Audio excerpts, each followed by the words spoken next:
नमस्कार, आपका मित्र चंद्रशेखर तापे। अनुसंधान नित नए होते चले जा रहे हैं। मानव जीवन के सुख के लिए, आनंद के लिए अनुसंधान हो रहे हैं। कहते हैं कि अंतरिक्ष रहस्यों से भरा है। हर पल वहाँ आश्चर्यजनक बातें घटित होती हैं। मानव जीवन के प्रारंभ से ही अंतरिक्ष के बारे में अनुसंधान किए जा रहे हैं। समस्त विज्ञान जगत आज खुश है कि धरती से बहुत दूर अंतरिक्ष में फूल को उगाया गया है। अरे अभी तो फूल उगाया है, देखना फिर गार्डन होगा, यानी दिल गार्डन गार्डन होगा। अब वो दिन दूर नहीं जब भविष्य में ऐसा भी हो कि कोई शादी या कोई कार्यक्रम स्पेस यानी अंतरिक्ष में हो जाए। भविष्य में ऐसा भी हो सकता है कि अंतरिक्ष में उगाया गया फूल का उपहार दिया जा सके। ये वीडियो में जानकारी दी जा रही है कि अंतरिक्ष में फूल उगाया गया और कई अनुसंधान हो रहे हैं। जब हम धरती पर फ्रेश सब्जी चाहते हैं, फूलों से भरे गार्डन में घूमना चाहते हैं, तो अंतरिक्ष में रिसर्च कर रहे एस्ट्रोनॉट्स ने भी ये कमाल करके दिखाया है और अंतरिक्ष में बिना धरती के फूल खिलाया है। यह हल्के गुलाबी रंग का और सुंदर फूल है और आने वाले समय गार्डन में हो सकेगी फूलों की बहार। इस फूल का नाम है जीनिया। नासा ने तस्वीर शेयर की थी। वैज्ञानिक अंतरिक्ष में साल 1970 से पौधों और वनस्पतियों पर अध्ययन कर रहे हैं और इसी क्रम में पौधे को लेकर 2015 में इंटरनेशनल स्पेस स्टेशन पर अंतरिक्ष यात्री केजेल लिंडग्रेन ने यह विशेष प्रयोग शुरू किया था। केजेल का इस प्रयोग के पीछे उद्देश्य यह जानना था कि आखिर अंतरिक्ष में सब्जियां और अन्न किस तरह से उगाए जा सकते हैं और वनस्पतियां किस तरह बढ़ती हैं। ऐसा कहते हैं कि मनुष्य सभ्यता के विकास क्रम में यह फूल इंसानियत के प्रगति की मिसाल का भी प्रतीक है।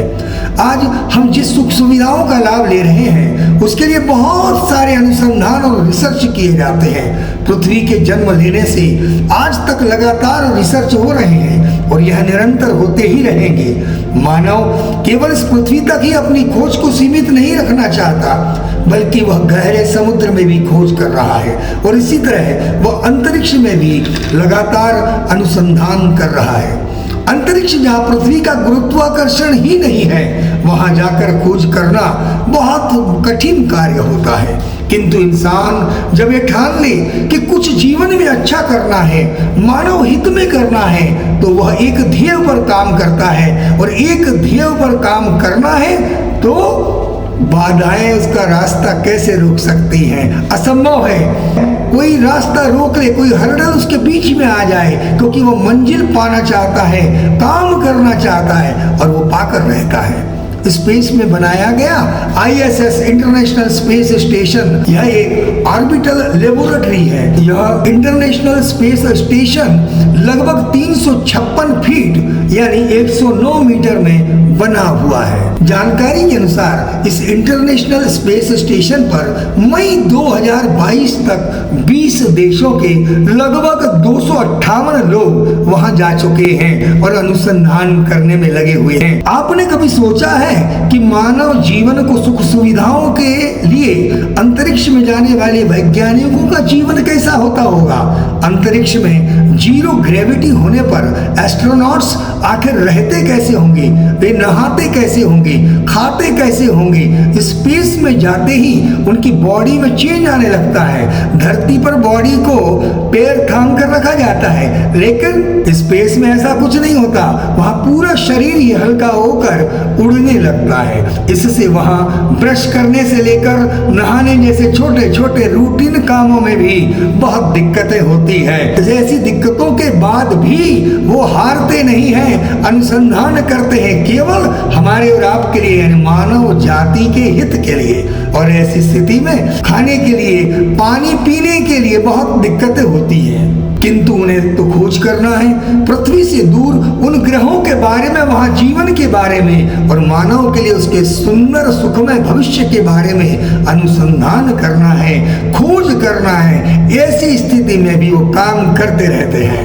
ऐसे में अनेक दिनों तक वहां रहना होता है और वहां उपलब्ध साधनों से ही काम चलाना होता है। मान लो उनके पास की कुछ सामग्री खत्म हो गई तो वापस पृथ्वी पर आना और वहां से ले जाना इतना आसान तो नहीं है और समय और धन भी बहुत लगेगा। अंतरिक्ष में अंतरिक्ष यात्री जो खाना वहां खाने के लिए ले जाते हैं वो हाईली प्रोसेस्ड तरीके से पैकिंग किया जाता है। रिसर्च के लिए बहुत दिन लगते हैं और खाद्य पदार्थ तब तक तो बने रहना बहुत कठिन होता है, इसलिए ये फ्लावर उगाना बहुत ही महत्वपूर्ण माना जा रहा है। कहते हैं कि मानव जीवन बहुत महत्वपूर्ण है, इसके पास ब्रेन है। ब्रेन मतलब सुपर कंप्यूटर है, उसके माध्यम से वो न जाने कितने अनुसंधान कर चुका है और कर रहा है और करता रहेगा, हमारे मानव जाति के हित में काम करता रहेगा और इसीलिए अंतरिक्ष में लगातार खोज जारी है। एस्ट्रोनॉट्स को वहां पर फ्रेश खाना मिले, एस्ट्रोनॉट्स को फ्रेश ऑक्सीजन मिले, लंबी अवधि के रिसर्च के लिए जैसे चांद पर मंगल पर खोज के लिए ये फूल उगाना बहुत महत्वपूर्ण होगा, क्योंकि आने वाले समय में उन्हें खाना फ्रेश मिल सकेगा और वो लंबी अवधि तक अनुसंधान वहां पर करते रहेंगे। इस तरह हम कह सकते हैं कि मान लो तो सफलता संभव है, जमीन ही नहीं आसमान में भी संभव है। सफलता एक दिन में नहीं आती, पर कोशिश करते रहो मन से तो एक दिन जरूर आती है। हमारी शुभकामनाएं हैं उन सभी वैज्ञानिकों के लिए जो मानव हित में अनुसंधान कर रहे हैं, मानव जीवन को सुखी बनाने के लिए काम कर रहे हैं। आपको ये जानकारी कैसी लगी